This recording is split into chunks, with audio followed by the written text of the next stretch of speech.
எதிர்மறை எண்ணங்கள் நம்ம வாழ்க்கையில் சந்திக்கும் ஒரு பெரிய ஒரு சிந்தனையாகும். அதால் நம்ம வேலையை நம்ம ஒழுங்காக செய்ய முடியாது. அதுவும் இல்லாமல் இது நடந்துருமோ அது நடந்துருமோ அப்படின்னு நம்ம கவலைப்பட்டு நம்மளோட வேலையை நம்ம சரியாக செய்ய முடியாமல் நம்ம தவிச்சிக்கிட்டு இருப்போம். இந்த மாதிரி ஒரு சூழ்நிலையில் யாராச்சும் இந்த மாதிரி எதிர்மறை எண்ணங்கள்லேருந்து நம்மளை விடுவிக்க யாராவது சின்ன டிப்ஸு கொடுப்பாங்களா அப்படின்னு நம்ம யோசிப்போம். அப்படி நீங்கள் யோசித்தீங்கன்னா இது உங்களுக்கான கதை தான். வாங்க கதையை பார்க்கலாம். ஒரு ஊரில் ஒரு பெரிய துறவி ஒருத்தர் இருந்தாருங்க. அந்த ஊரில் உள்ள மக்களுக்கு ஏதாவது பிரச்சனை அப்படின்னா அந்த துறவியை தான் தேடி போவாங்க. அந்த துறவிக்கிட்ட போயிட்டு அவங்களோட பிரச்சனையை சொன்னால் அந்த துறவி அவங்களுக்கு என்ன தேவை அப்படிங்கிறத அவங்களுக்கு புரியுற மாதிரி ரொம்ப சுவாரஸ்யமான பதிலை அவங்களுக்கு சொல்லி கொடுப்பாரு. அதனாலே நிறைய மக்களுக்கு அவரை ரொம்ப பிடிக்கும். அந்த ஊரில் மட்டும் இல்லை, பக்கத்து ஊரில் இருந்தும் நிறைய பேர் அந்த துறவியை பார்க்க வருவாங்க. அப்படி தான் ஒரு நாள் அந்த ஊரில் உள்ள ஒருத்தர் அந்த துறவியை பார்க்க வராரு. அவருக்கு மனசில் ஏகப்பட்ட குழப்பம். அந்த குழப்பத்தோடய அந்த துறவியை பார்க்கறதுக்கு வராரு. ஆக்சுவலாக அவருக்கு என்ன பிரச்சனை அப்படின்னா, அவருக்கு மனசுக்குள்ள நிறைய எதிர்மறை சிந்தனைகள் அதிகமாக இருக்குது. அதாவது எதிர்காலத்தை கண்டு பயம், இறந்த காலத்தை நினச்சி வருத்தம், அதுவும் இல்லாமல் இவர் நினைக்கக்கூடிய அந்த எதிர்மறை சிந்தனைகள் நமக்கு கண்டிப்பாக அது நடந்துருமோ அப்படிங்கிற ஒரு மிகப்பெரிய பயத்தோடவே வாழ்ந்துட்டு இருந்தார். அதனால் அந்த குழப்பத்தோடையே அந்த துறவியை சந்திக்க வராரு. வந்தவர் துறவியை வணங்கி அவரோட கேள்வியை கேட்க ஆரம்பிக்கிறாரு. இந்த மாதிரி, ஐயா, கசப்பு இனிப்பு இதை நம்ம சொன்ன உடனே நம்ம நாக்கு அதை உணர்றது கிடையாது. நெருப்புன்னு சொன்னால் நம்ம கை சுற்றுச்சு அப்படிங்கிறத நம்ம உணர்றதும் இல்லை. இந்த மாதிரி இருக்கையில் எதிர்மறை எண்ணங்கள் மட்டும் நம்ம மனசுக்குள்ளே கொஞ்சம் போல் வந்தால் கூட அது நமக்குள்ளே ஒரு பெரிய பாதிப்பை உண்டு பண்ணுது. அதாவது நம்ம வேலையை ஒழுங்காக செய்ய முடியலை, பயம், கவலை, துக்கம், இது எல்லாமே சேர்ந்து நம்மளை பாடாப்படுத்துது. இதுக்கு என்னையா காரணம் அப்படின்னு சொல்லி அந்த துறவிக்கிட்ட கேட்குறாரு. அதுவும் இல்லாமல் இந்த மாதிரி குழப்பத்துக்கு நீங்கள் ஒரு நல்ல பதிலை கொடுப்பீங்க அப்படின்னு நினச்சி வந்திருக்கிறேன் அப்படின்னு சொல்கிறாரு. உடனே துறவி அந்த மனிதரை அப்படி பார்க்குறாரு. பார்த்துட்டு சின்ன ஒரு சிரிப்போடு சொல்கிறாரு, அப்படியே பின்பக்கம் கொஞ்சம் திரும்பி பாருங்கள் அப்படின்னு சொல்கிறாரு. துறவி சொன்ன உடனே அந்த ஆள் திரும்பி பார்க்குறாரு. பின்னாடி பார்த்தா ஒரு மக்காச்சோள காடு. அந்த காட்டுக்குள்ளே ஒரு சோளக்காட்டு பொம்மை ஒன்று வச்சுருக்குறாங்க.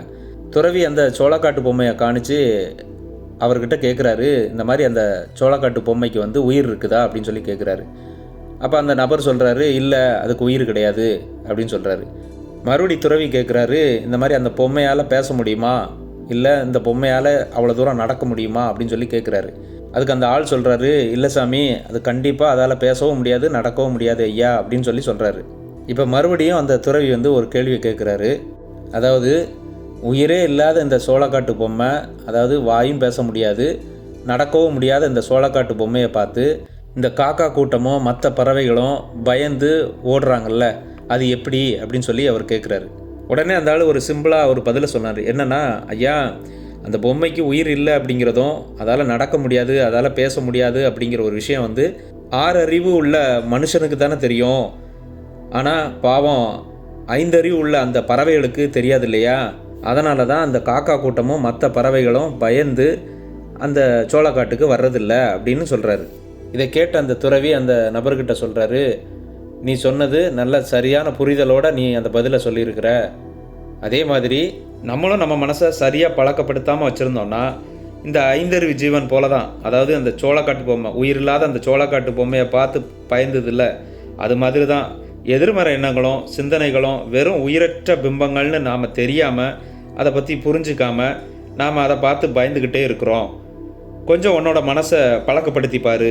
அதாவது எதிர்மறை எண்ணம் எல்லாம் வெறும் பிம்பம் தான், அந்த பிம்பத்துக்கு உயிரும் கிடையாது, உணர்வும் கிடையாது, அது என்னோடய வாழ்க்கையில் பலிக்க போகிறதும் கிடையாது.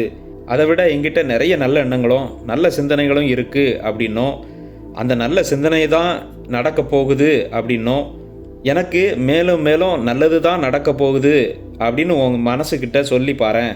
அடுத்த முறை இந்த மாதிரி எதிர்மறை எண்ணங்களும் எதிர்மறை சிந்தனைகளும் வரும்போது உன்னோட மனசு குழம்பவும் செய்யாது, கவலையும் படாமல் பயப்படவும் செய்யாமல் உன்னால் வாழ முடியும் அப்படின்னு அந்த துறவி அந்த நபர்கிட்ட சொல்கிறார்.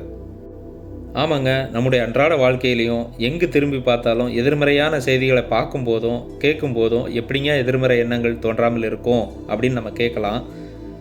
அப்படி தோணும்போது தானாகவே நமக்கு பயமும் குழப்பமும் கலக்கமும் வரதானங்க செய்யும். இதுதானங்க இயற்கை. இந்த இயற்கையை அல்லது இந்த மாதிரி எண்ணங்களை மாற்ற முடியாது தான்.